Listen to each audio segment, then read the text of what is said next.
Punjabi radio USA सुन रहे ਸਾਰੇ ਹਿਮਾਨਯੋਗ ਅਤੇ ਸਤਿਕਾਰਤ ਸਰੋਤਿਆਂ ਨੂੰ ਬਹੁਤ ਪਿਆਰ ਸਤਿਕਾਰ ਸਾ ਦੋਨੋਂ ਜੋੜ ਕੇ ਨਿੱਘੀ ਜਿਹੀ ਸਤਿ ਸ੍ਰੀ ਅਕਾਲ ਸਭ ਨੂੰ ਜੀ ਨੂੰ ਆਖਦੇ ਹਾਂ। ਸੋ ਤੇ ਪ੍ਰੋਗਰਾਮ ਖਬਰ ਤੇ ਨਜ਼ਰ ਦੇ ਵਿੱਚ ਆਪ ਸਭ ਦਾ ਨਿੱਘਾ ਸਵਾਗਤ ਹੈ। ਮੇਰੇ ਨਾਲ ਪ੍ਰੋਗਰਾਮ ਦੇ ਵਿੱਚ ਜੁੜ ਚੁੱਕੇ ਨੇ ਮਿੰਟੂ ਜੀ ਜੀ ਆਇਆਂ ਨੂੰ ਸਵਾਗਤ ਹੈ। ਸਤਿ ਸ੍ਰੀ ਅਕਾਲ। ਸ਼ੁਕਰੀਆ ਜੀ, ਸਾਰਿਆਂ ਨੂੰ ਸਤਿ ਸ਼੍ਰੀ ਅਕਾਲ ਜੀ। ਸਾਡੇ ਅੱਜ ਦੇ ਪ੍ਰੋਗਰਾਮ ਦੇ ਸਪਾਂਸਰ ਨੇ ਖਾਲਸਾ ਇੰਸ਼ੋਰੈਂਸ ਏਜੰਸੀ ਵਾਲੇ, ਜਿਨ੍ਹਾਂ ਦੇ ਕੋਲੋਂ ਤੁਸੀਂ ਹਰ ਇੱਕ ਤਰੀਕੇ ਦੀ ਇੰਸ਼ੋਰੈਂਸ ਕਰਵਾ ਸਕਦੇ ਹੋ। ਪੂਰੇ ਅਮਰੀਕਾ ਭਰ ਦੇ ਵਿੱਚ ਇੰਸ਼ੋਰੈਂਸ ਕਰਦੇ ਨੇ। ਇੰਸ਼ੋਰੈਂਸ ਬਾਰੇ ਪਤਾ ਕਰਨ ਲਈ ਕਾਲ ਕਰ ਸਕਦੇ ਹੋ ਨੰਬਰ 408 272 2500 ਦੇ ਉੱਤੇ। ਇਸ ਦੇ ਨਾਲ Krishan Dhanota university, Satpal Singh, Tracy Jassi Gill plumbing ਵਾਲੇ ਬੇਕਰਸਫੀਲਡ ਤੋਂ, ਮੇਜਰ ਸਿੰਘ ਫਰੈਜ਼ਨੋ ਤੋਂ, GN ਟਾਇਰ ਐਂਡ ਲੂਬ ਵਾਲੇ, ਜਿਨ੍ਹਾਂ ਦੇ ਕੋਲੋਂ ਤੁਸੀਂ truck wash, oil change, air brake ਦਾ ਕੰਮ ਕਰਵਾ ਸਕਦੇ ਹੋ। ਨਵੇਂ ਪੁਰਾਣੇ ਟਾਇਰ ਵਾਜਿਬ ਕੀਮਤਾਂ 'ਤੇ ਖਰੀਦ ਸਕਦੇ ਹੋ। ਇਸ ਦੇ ਬਾਰੇ ਜਾਣਕਾਰੀ ਲਈ ਕਾਲ 209 277 0113 ਦੇ ਉੱਤੇ। Chicago pizza with a twist ਵਾਲੇ, ਜਿਨ੍ਹਾਂ ਕੋਲ ਹਰ ਤਰ੍ਹਾਂ ਦਾ veg, non veg, Indian style pizza ਤੁਸੀਂ ਆਰਡਰ ਕਰ ਸਕਦੇ ਹੋ। ਪੀਜ਼ੇ ਦੀ ਜਾਣਕਾਰੀ ਲਈ ਇਹਨਾਂ ਦੀ ਵੈਬਸਾਈਟ ਵਿਜ਼ਿਟ ਕਰੋ chicagopizzatwist.com। 15% ਡਿਸਕਾਊਂਟ ਦੇ ਲਈ ਕੂਪਨ ਕੋਡ 1313 ਦਾ ਇਸਤੇਮਾਲ ਕਰ ਸਕਦੇ ਹੋ। ਨਾਲ ਹੀ West Coast truck driving school Fresno ਵਾਲੇ, ਜਿਹੜੇ ਕਿ ਤੁਹਾਨੂੰ ਟਰੱਕ ਦਾ ਲਾਇਸੈਂਸ ਵਧੀਆ ਸਿਖਲਾਈ ਦੇ ਕੇ ਜਲਦੀ ਲੈਣ ਦੇ ਵਿੱਚ ਸਹਾਇਤਾ ਕਰਦੇ ਨੇ। ਉਸ ਦੇ ਬਾਰੇ ਜਾਣਕਾਰੀ ਲਈ ਕਾਲ ਜੀਤ ਅਟਵਾਲ 559 374 4541। ਇਹਨਾਂ ਸਾਰਿਆਂ ਦਾ ਬਹੁਤ ਬਹੁਤ ਧੰਨਵਾਦ। ਜੇਕਰ ਤੁਸੀਂ ਜਾਂ ਕੋਈ ਹੋਰ ਕਾਰੋਬਾਰ ਇਸ ਪ੍ਰੋਗਰਾਮ ਨੂੰ ਸਪਾਂਸਰ ਕਰਨਾ ਚਾਹੁੰਦੇ ਹੋ, ਸੰਪਰਕ ਕਰੋ 408 722 7698 ਦੇ ਉੱਤੇ। ਅਤੇ ਗੱਲਬਾਤ ਦਾ ਸਿਲਸਿਲਾ ਮਿੰਟੂ ਜੀ ਸ਼ੁਰੂ ਕਰਦੇ ਹਾਂ। ਕਹਿੰਦੇ ਮੋਦੀ ਸਰਕਾਰ ਤੋਂ ਦੁਖੀ ਹੋ ਕੇ 2 ਹੋਰ ਅਸਤੀਫੇ ਆਏ ਨੇ। ਹਾਂ ਬਿਲਕੁਲ, ਅੱਗੇ ਵੀ ਕੁਛ ਅਸਤੀਫੇ ਆ ਜਿਹੜੇ ਉਹ ਇਹਨਾਂ ਤੋਂ ਦੁਖੀ ਹੋ ਕੇ ਝੋਕ ਦੇ ਕੇ ਚਲੇ ਗਏ। ਵੈਸੇ ਅਸਤੀਫਿਆਂ ਦੇ ਪਿੱਛੇ ਤਰਕ ਇਹੋ ਹੀ ਦਿੱਤਾ ਜਾਂਦਾ ਕਿ ਘਰ ਦੀਆਂ ਮਜਬੂਰੀਆਂ ਜੀ, ਨਿੱਜੀ ਕਾਰਨ ਆ। ਪਰ RBI ਵਾਲੇ ਹੋਣ ਜਾਂ CBI ਵਾਲੇ ਹੋਣ, ਕਿਤੇ ਨਾ ਕਿਤੇ ਮੋਦੀ ਪੀੜਤ ਤੇ ਰਹੇ ਆ ਜਾਂ ਮੋਦੀ ਸਰਕਾਰ ਪੀੜਤ ਤੇ ਰਹੇ ਆ। ਖੈਰ, ਇਹ ਕੌਮੀ ਅੰਕੜਾ ਕਮਿਸ਼ਨ ਹੈ ਜਿਹੜਾ ਮੇਰੇ ਖਿਆਲ ਦੇ ਨਾਲ 2004 ਚ ਰੰਗਰਾਜਨ ਕਮੇਟੀ ਦੀ ਸਿਫਾਰਿਸ਼ ਤੋਂ ਬਾਅਦ ਹੁਣ ਚ ਆਇਆ ਸੀਗਾ। ਤਾਂ ਇਹਦੇ ਵਿੱਚ ਇੱਕ ਤੇ ਹੁੰਦਾ ਜਿਹੜਾ ਪ੍ਰਧਾਨ ਆ, ਦੂਸਰੇ ਕੁਛ ਮੈਂਬਰ ਹੁੰਦੇ ਆ। ਇਸ ਤਰ੍ਹਾਂ ਇੱਕ ਇਹਦੀ ਕਾਫੀ ਲੰਮੀ ਚੌੜੀ ਟੀਮ ਹੁੰਦੀ ਆ। ਕੰਮ ਇਹਨਾਂ ਦਾ ਹੁੰਦਾ ਕਿ ਜੋ ਫਿਗਰ ਆ ਉਹਨਾਂ ਦੀ ਭਰੋਸੇਯੋਗਤਾ ਜਿਹੜੀ ਉਹ ਬਣੀ ਰਹੇ। ਜੋ ਅੰਕੜੇ ਤੁਹਾਨੂੰ ਪਤਾ ਹੀ ਆ, ਰਾਜਨੀਤੀ ਦੇ ਵਿੱਚ ਬੜਾ ਉਹਨਾਂ ਤੋਂ ਕੰਮ ਲਿਆ ਜਾਂਦਾ, ਤੋੜਿਆ ਮਰੋੜਿਆ ਜਾਂਦਾ। ਤਾਂ ਉਹਨਾਂ ਅੰਕੜਿਆਂ ਦੀ ਭਰੋਸੇਯੋਗਤਾ ਕਾਇਮ ਰੱਖਣ ਵਾਸਤੇ ਕਮਿਸ਼ਨ ਦਾ ਗਠਨ ਕੀਤਾ ਗਿਆ ਸੀਗਾ। ਤਾਂ ਦੁਖੀ ਇਹ ਇਸ ਕਰਕੇ ਹੋ ਰਿਹਾ ਕਿਉਂਕਿ ਸਿੱਧੇ ਤੌਰ ਤੇ ਕਹਿੰਦੇ ਆ ਕਿ ਨਰਿੰਦਰ ਮੋਦੀ ਸਰਕਾਰ ਜਿਹੜੀ ਹੈ ਉਹ ਬੇਰੁਜ਼ਗਾਰੀ ਸੰਬੰਧੀ ਅੰਕੜੇ ਜਿਹੜੇ ਦਬਾ ਰਹੀ ਸੀ।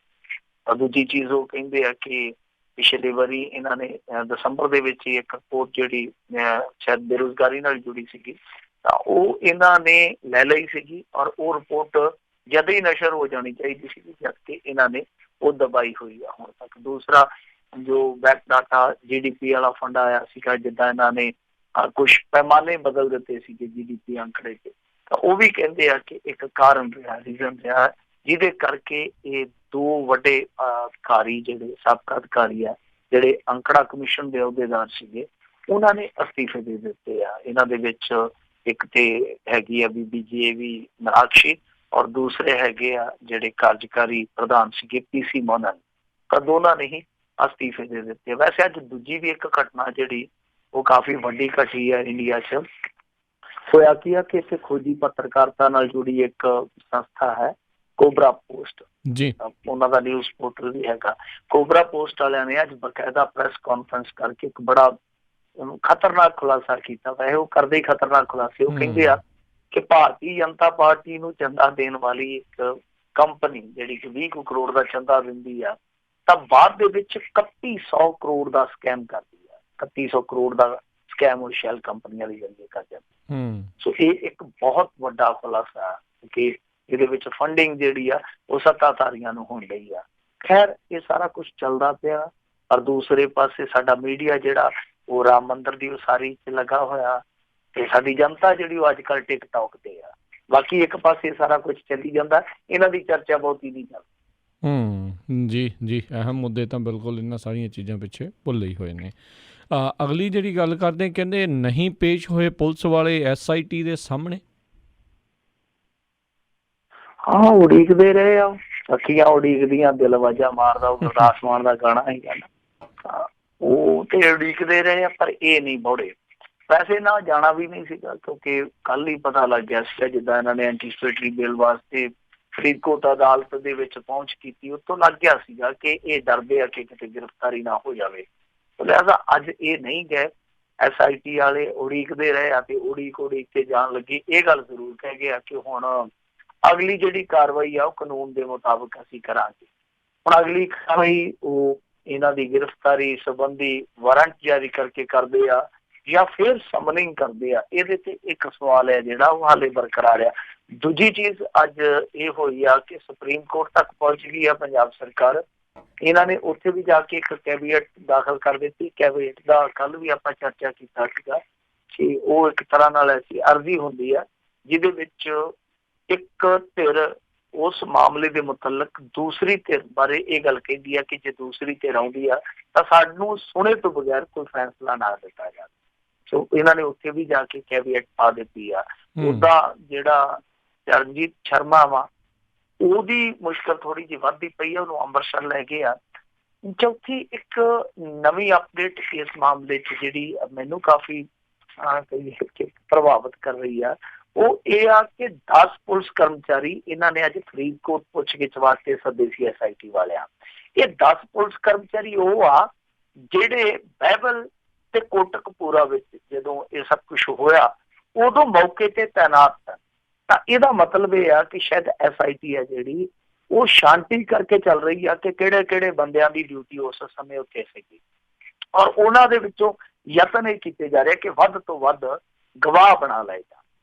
ਦੇਖਦੇ ਆ ਹੁਣ ਅੱਗੇ ਕੀ ਹੋਊਗਾ। ਵੈਸੇ ਅੱਜ ਇਹਨਾਂ ਦਾ ਇੱਕ ਤਰਜਮਾਨ ਟੈਲੀਵਿਜ਼ਨ ਤੇ ਇਹ ਗੱਲ ਜ਼ਰੂਰ ਆ ਗਿਆ, ਕਹਿੰਦਾ ਕਿ ਸਮਾਂ ਜਿਹੜਾ ਭਲਮਾਨ ਸੀ ਦਾ ਲੰਘ ਗਿਆ ਸੋ ਲੰਘ ਗਿਆ, ਹੁਣ ਤੇ ਕਹਾਂ ਪਟਾਕੇ ਹੀ ਪੈਣਗੇ। ਹੁਣ ਪਟਾਕੇ ਕਿਹਦੇ ਪੈਂਦੇ ਆ ਇੰਤਜ਼ਾਰ ਕਰਦੇ ਆ, ਪਰ ਵੋਟਾਂ ਦੇ ਵਿੱਚ ਇਹ ਪਟਾਕੇ ਆ ਜਿਹੜੇ ਕੰਮ ਜ਼ਰੂਰ ਹੋਣਗੇ। ਹੁਣ ਕਿਹਦੀ ਉਹ ਧੋਤੀ ਸਾੜਦੇ ਆ ਜਾਂ ਕਿਹਦਾ ਮਨੋਰੰਜਨ ਕਰਦੇ ਉਹ ਬਾਅਦ ਦੀ ਗੱਲ ਆ।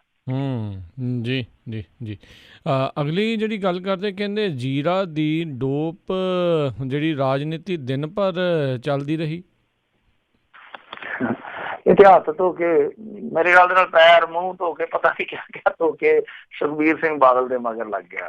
ਪਹਿਲਾਂ ਤੇ ਸ਼ੀਨੇ ਦੇ ਸੀਨੇ ਨੂੰ ਪਿਆ ਸੀਗਾ, ਬਾਅਦ ਦੇ ਵਿੱਚ ਉਧਰੋਂ ਤੇ ਫਿਰ ਇਹਦਾ ਪੱਤਾ ਜਿਸ ਤਰ੍ਹਾਂ ਕੱਟਿਆ ਉਧਰ ਥੋੜਾ ਢਿੱਲਾ ਹੋ ਗਿਆ। ਹੁਣ ਸੁਖਬੀਰ ਬਾਦਲ ਦੇ ਮਗਰ ਬੁਰੀ ਤਰ੍ਹਾਂ ਪਿਆ। ਦਰਅਸਲ ਸੁਖਬੀਰ ਬਾਦਲ ਵਰਕਰਸ ਦੇ ਨਾਲ ਮਿਲਣੀਆਂ ਕਰਦਾ ਪਿਆ, ਵੱਖ-ਵੱਖ ਇਲਾਕਿਆਂ 'ਚ ਜਾ ਰਿਹਾ, ਕਿਉਂਕਿ ਸਾਰਿਆਂ ਨੂੰ ਪਤਾ ਹੀ ਆ ਕਿ ਕੰਪੇਨ ਹੈ ਜਿਹੜੀ ਹੁਣ ਲਗਭਗ ਤਿਆਰ ਹੈ। ਤਾਂ ਸੁਖਬੀਰ ਸਿੰਘ ਬਾਦਲ ਨੇ ਜ਼ੀਰਾ ਹਲਕੇ ਦੇ ਵਿੱਚ ਆਉਣਾ ਸੀਗਾ ਤਾਂ ਇਹਨਾਂ ਨੇ ਅਗਾਊਂ ਹੀ ਤਿਆਰੀ ਵੱਡੀ ਹੋਈ ਸੀ। ਇਹਨਾਂ ਦਾ ਮਸਲਾ ਤੁਹਾਨੂੰ ਪਤਾ ਹੀ ਹੈ, ਮੈਂ ਕੱਲ ਵੀ ਦੱਸਿਆ ਸੀਗਾ ਕਿ ਸੁਖਬੀਰ ਬਾਦਲ ਤੇ ਕੁਲਵੀਰ ਜ਼ੀਰਾ ਦੇ ਵਿੱਚ ਕੁਝ ਪਰਸਨਲ ਹੈ, ਕੁਝ ਨਿੱਜੀ ਰੰਜਿਸ਼ ਹੈ, ਜਿਹਦੇ ਕਰਕੇ ਇਹਨਾਂ ਦਾ ਇੱਟ ਖੜਿੱਕਾ ਬਹੁਤ ਜ਼ਿਆਦਾ ਚੱਲਦਾ ਰਿਹਾ। ਵੈਸੇ ਇੰਦਰਜੀਤ ਸਿੰਘ ਜ਼ੀਰਾ ਜਿਹੜਾ ਉਹ ਵੀ ਤੁਹਾਨੂੰ ਪਤਾ ਹੀ ਅਕਾਲੀ ਦਲ 'ਚ ਗਿਆ, ਔਰ ਉਹਦਾ ਵੀ ਇੱਟ ਖੜਿੱਕਾ ਜਿਹੜਾ ਅਕਾਲੀ ਦਲ ਨਾਲ ਚੱਲਦਾ ਰਹਿੰਦਾ। ਪਰ ਕੁਲਵੀਰ ਔਰ ਸੁਖਬੀਰ ਇਹ ਦੋਵੇਂ ਆਪਸ ਦੇ ਵਿੱਚ ਕਿਤੇ ਨਾ ਕਿਤੇ ਪਰਸਨਲ ਹੈ। ਰਾਜਨੀਤੀ ਇੱਕ ਚੱਲਦੀ ਜਿਹੜੀ ਆਮ ਰਾਜਨੀਤੀ ਹੁੰਦੀ ਆ, ਤਾਂ ਇਹਦੇ ਤੋਂ ਹਟ ਕੇ ਕਈ ਵਾਰ ਪਰਸਨਲ ਦਵੈਸ਼ ਹੈ ਜਿਹੜਾ ਉਹ ਵੀ ਵੇਖਣ ਨੂੰ ਮਿਲ ਜਾਂਦਾ। ਤਾਂ ਇੱਥੇ ਪਰਸਨਲ ਦਵੈਸ਼ ਹੈ। ਔਰ ਦੂਜਾ ਹੈ ਕਿ ਕੁਲਵੀਰ ਜ਼ੀਰਾ ਵੱਧ ਤੋਂ ਵੱਧ ਸੁਖਬੀਰ ਬਾਦਲ ਤੇ ਦਬਾਅ ਬਣਾਉਣਾ ਚਾਹੁੰਦਾ ਤਾਂ ਕਿ ਹਾਈ ਕਮਾਂਡ ਨੂੰ ਦਿਖਾਇਆ ਜਾਵੇ ਕਿ ਮੈਂ ਸਿਰਫ ਇਕੱਲਾ ਬੋਲਦਾ ਹੀ ਨਹੀਂ, ਮੈਂ ਦੂਸਰੇ ਵਿਰੋਧੀ ਹੈ ਜਿਹੜੇ ਉਹਨਾਂ ਨੂੰ ਘੇਰਦਾ ਵੀ ਹੈ, ਤਾਂ ਉਹਨਾਂ ਦੀ ਘੇਰਾਬੰਦੀ ਵੀ ਕਰਦਾ।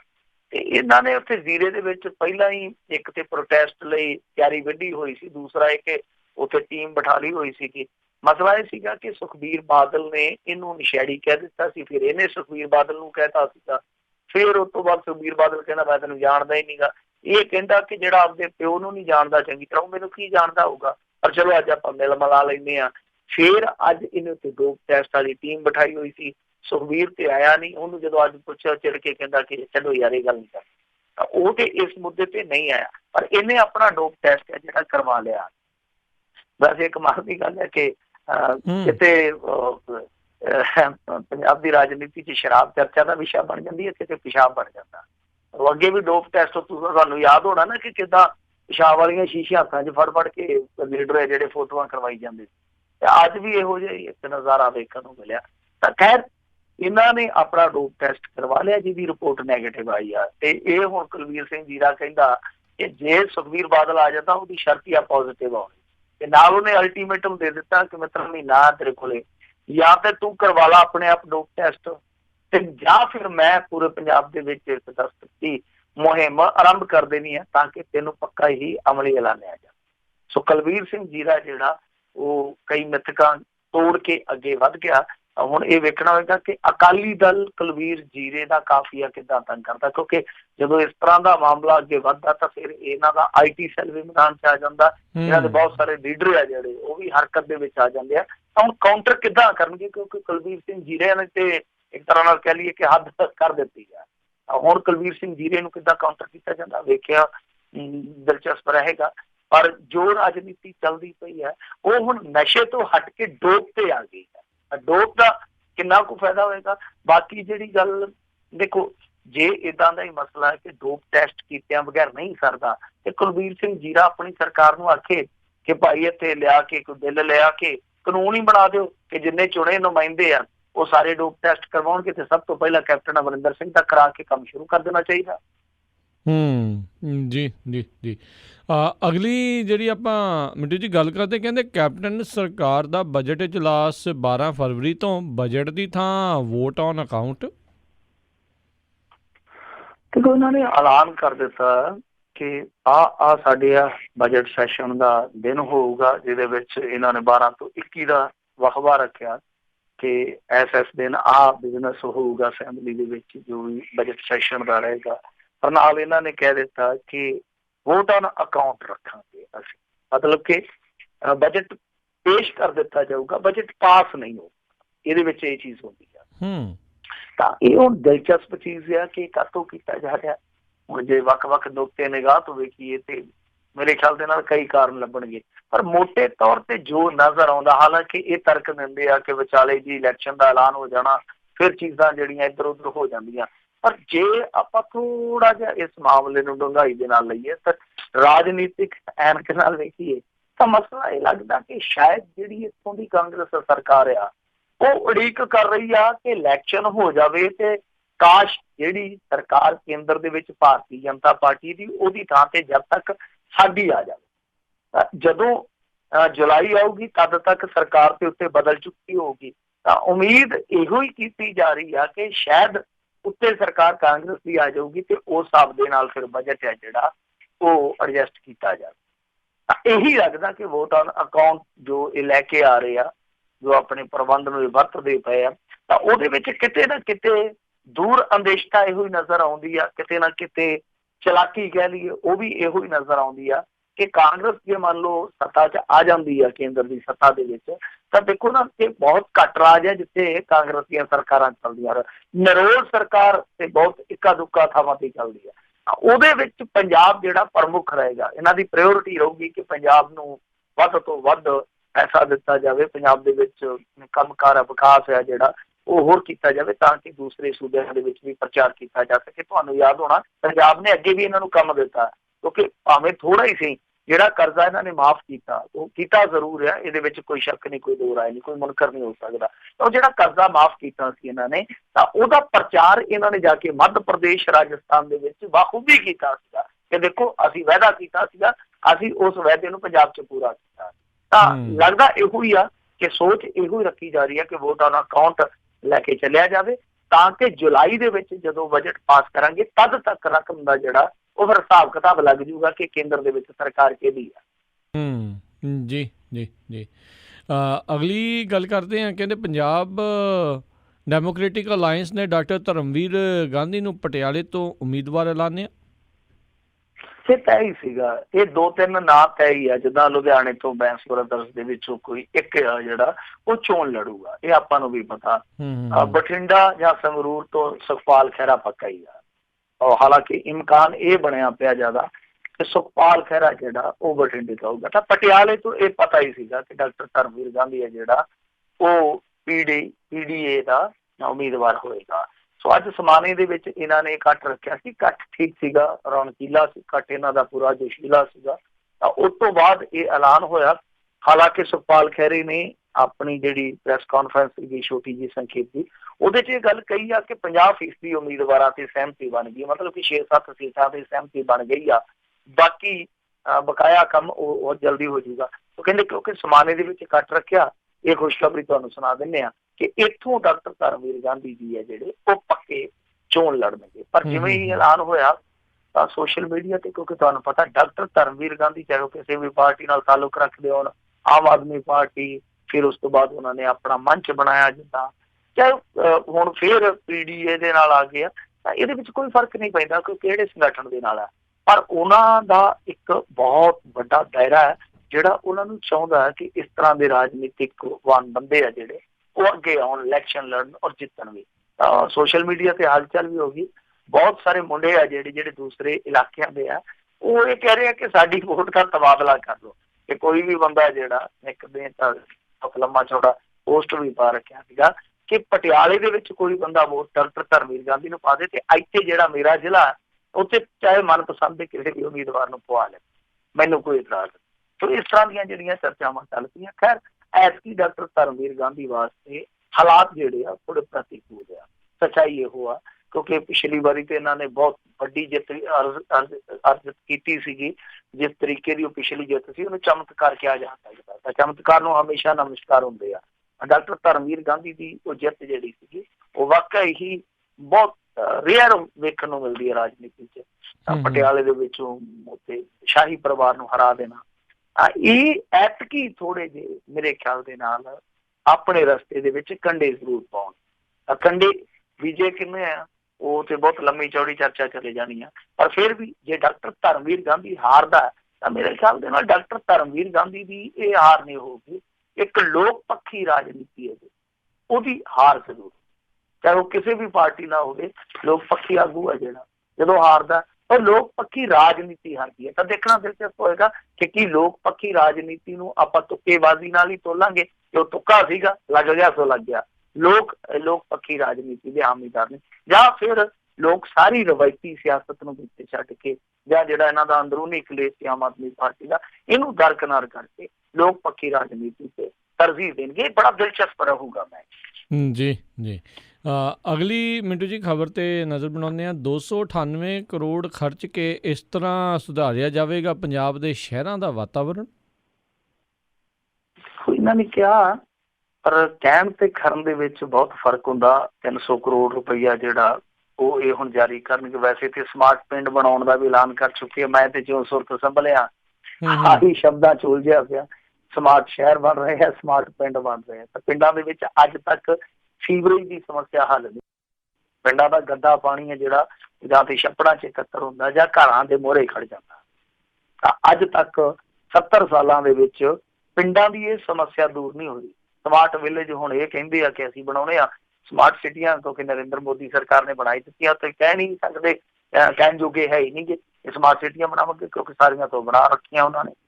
ਇਹਨਾਂ ਨੇ ਹੁਣ ਕਿਹਾ ਕਿ ਅਸੀਂ ਮੁੱਢਲੇ ਢਾਂਚੇ ਤੇ ਤਕਰੀਬਨ 300 ਕਰੋੜ ਰੁਪਈਆ ਜਿਹੜਾ ਉਹ ਖਰਚ ਕਰਾਂਗੇ। ਤਾਂ ਇਹ ਪੰਜਾਬ ਬੁਨਿਆਦੀ ਢਾਂਚਾ ਵਿਕਾਸ ਬੋਰਡ ਹੈ ਜਿਹੜਾ, ਇਹਦੇ ਵੱਲੋਂ 50% ਦੇ ਹਿਸਾਬ ਨਾਲ ਕਿਸ਼ਤਾਂ ਜਿਹੜੀਆਂ ਉਹ ਦਿੱਤੀਆਂ ਜਾਣਗੀਆਂ ਫੰਡ ਦੇ ਰੂਪ ਦੇ ਵਿੱਚ। ਨਾਲ ਇਹਨਾਂ ਨੇ ਕਿਹਾ ਕਿ ਇਹ ਇੱਕ ਕਮੇਟੀਆਂ ਬਣਨਗੀਆਂ ਔਰ ਕਮੇਟੀਆਂ ਜਿਹੜੀਆਂ ਉਹ ਵੇਖਣਗੀਆਂ ਕਿ ਕਿੱਥੇ ਕਿੱਥੇ ਕੰਮ ਹੋਣਾ ਲੋੜੀਂਦਾ, ਕਿੱਥੇ ਕਿੱਥੇ ਜ਼ਰੂਰਤ ਹੈ ਫੰਡਾਂ ਦੀ।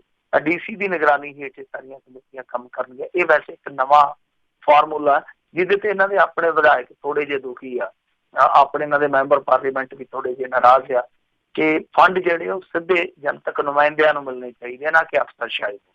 ਪਰ ਇਹਦੇ ਵਿੱਚ ਆਪਾਂ ਇੱਕ ਚੀਜ਼ ਵੇਖੀ ਆ ਕਿ ਜਦੋਂ ਫੰਡਾਂ ਦੀ ਵਰਤੋਂ ਸਿੱਧੇ ਰੂਪ ਦੇ ਵਿੱਚ ਰਾਜਨੀਤਿਕ ਲੋਕ ਕਰਦੇ ਆ ਤਾਂ ਕਿਤੇ ਨਾ ਕਿਤੇ ਪੱਖਪਾਤ ਨਜ਼ਰ ਆਉਣ ਲੱਗ ਪੈਂਦਾ।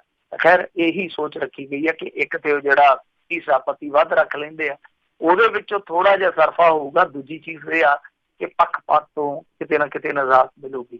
ਖੈਰ ਸ਼ਹਿਰਾਂ ਬਾਰੇ ਆਪਾਂ ਕੀ ਕਹਿ ਸਕਦੇ ਹਾਂ, ਰਿਪੋਰਟਾਂ ਬੋਲਦੀਆਂ ਨੇ। ਪਿੱਛੇ ਜੇ ਰਿਪੋਰਟ ਆਈ ਸੀ ਇੰਡੀਆ ਦੇ ਵਿੱਚ, ਪਿਛਲੇ ਜਿਹੜੇ ਸ਼ਹਿਰ ਗਿਣੇ ਸੀਗੇ ਇਹਨਾਂ ਨੇ 1 ਸਾਲ ਤੋਂ ਜੋ ਵਿਕਾਸ ਵਗੈਰਾ ਕਰਦੇ ਆ, ਉਹ ਸਾਰੇ ਜਿਹੜੇ ਪੈਮਾਨੇ ਗਿਣੇ ਸੀਗੇ ਉਹਨਾਂ ਦੇ ਵਿੱਚ ਜਿਹੜੇ ਟੌਪ ਦੇ 70 ਸ਼ਹਿਰ ਸੀ ਉਹਨਾਂ ਦੇ ਵਿੱਚੋਂ ਸਾਡਾ ਇੱਕ ਵੀ ਨਹੀਂ ਆਇਆ ਪੰਜਾਬ ਦਾ, ਇੱਕ ਵੀ ਨਹੀਂ ਆਇਆ।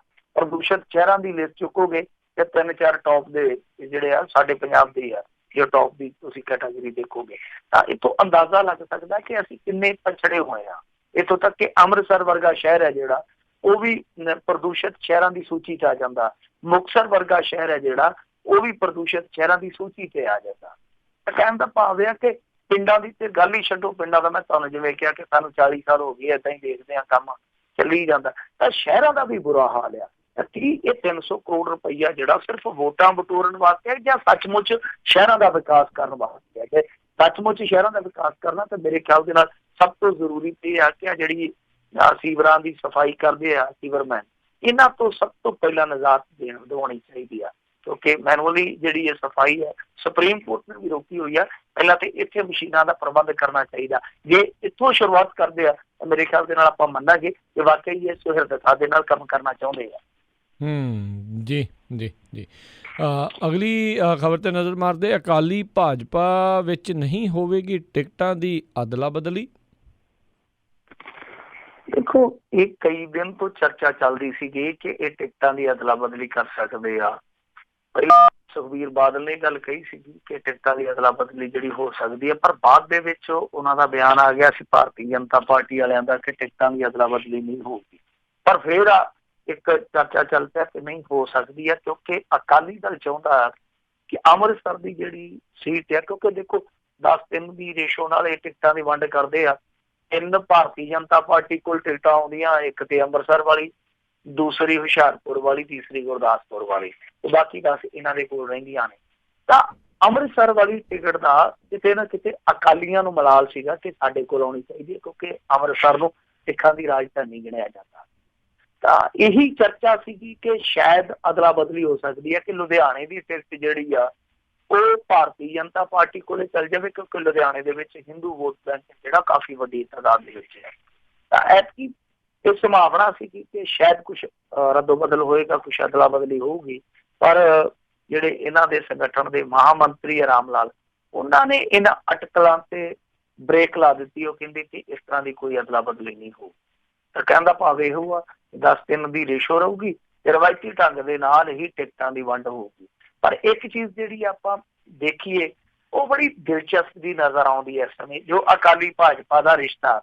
ਤਾਂ ਉਹਦੇ ਵਿੱਚ ਵੇਖੋ ਨਾ ਕਿ ਢੀਂਡਸਾ ਸਾਹਿਬ ਨਾਰਾਜ਼ ਹੁੰਦੇ ਆ, ਉਹਨਾਂ ਨੂੰ ਅਵਾਰਡ ਦਿੱਤਾ ਜਾਂਦਾ, ਹਾਲਾਂਕਿ ਉਹ ਹਾਰੇ ਮੇਰੇ ਖਿਆਲ ਦੇ ਨਾਲ 1-2 ਦਫਾ ਇਲੈਕਸ਼ਨ ਹਾਰੇ ਆ ਤੇ ਪਿਛਲੀ ਵਾਰੀ ਤੋਂ ਬਹੁਤ ਬੁਰੀ ਤਰ੍ਹਾਂ ਹਾਰ ਗਏ, ਤਾਂ ਵੀ ਉਹਨਾਂ ਨੂੰ ਪਦਮ ਵਿਭੂਸ਼ਣ ਦਿੱਤਾ ਜਾਂਦਾ ਹੈ, ਯਾਨੀ ਜਲੇ ਤੇ ਨਮਕ, ਉਹ ਵੀ ਵਿੱਚ ਮਿਰਚਾਂ ਲਾ ਕੇ।